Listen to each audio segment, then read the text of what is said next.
Hi, I'm Matt Kuzminski, Art Director on Dawn of War 3. I'm Tristan Brett, the lead environment artist on Dawn of War 3. Today we're going to take you through some of the environments that we've created for the game. Cyprus Ultima is our medieval world that expresses the sort of way of life or the style of life that people in the 41st millennium experience. There's also a number of little details that we did as well. There's little nooks and crannies of things and stuff in the non-playable spaces that kind of draw your eye a little bit, not too much that it competes with gameplay, but enough that you sort of see little corners of the map that make you go, oh, that's cool, that's neat, I want to know more about that, what's going on there. And so that was a big part of making maps that people wanted to come back to over and over again. The natural rock sets were designed in a way that the artists had a lot of freedom to create some unique rock formations. The walls and structures were designed to in a modular way so they could tile vertically and horizontally to allow us to create a lot of different unique layouts. Gave the designers a lot of freedom to create a variety of spaces. The whole intent around Cage World was to create something very alien and very disorienting. And also, for me, I wanted to do something that players had never really seen in a Dawn of War game before, something very, very unique.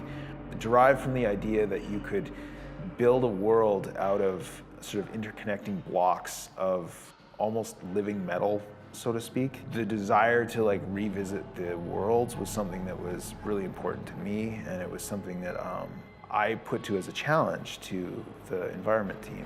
How can we create these worlds so that when I look at them, they still feel very 40K, they feel like an expression of what we've seen in the paintings, what we've seen in the tabletop, what we've seen even in our previous games, but do it in a way that makes the player feel like, hey, I can come back to this place, and there's sort of something appealing about it, there's something intriguing, and then there's a touch of mystery, but that I can also, see the action, I can see the battle taking place.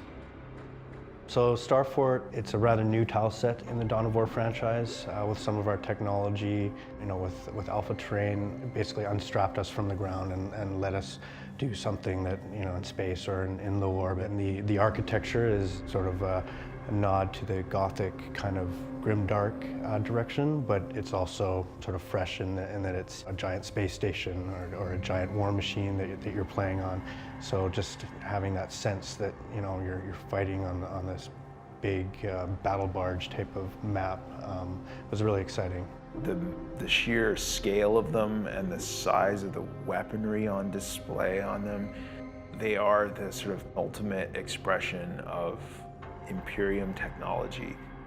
From an engineering and design standpoint, how would these structures be built? How thick do the walls need to be to support a 300-foot cathedral, for example, and how all the different pieces of the Starfort need to fit together and feel mechanically convincing and feel that, yeah, this structure could actually support a whole army on it in space.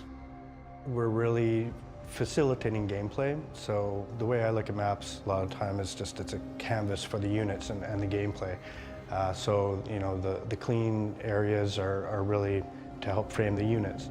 Where there's no gameplay, that's the area where we sort of do some of our storytelling. Akron is the most violent world that we have.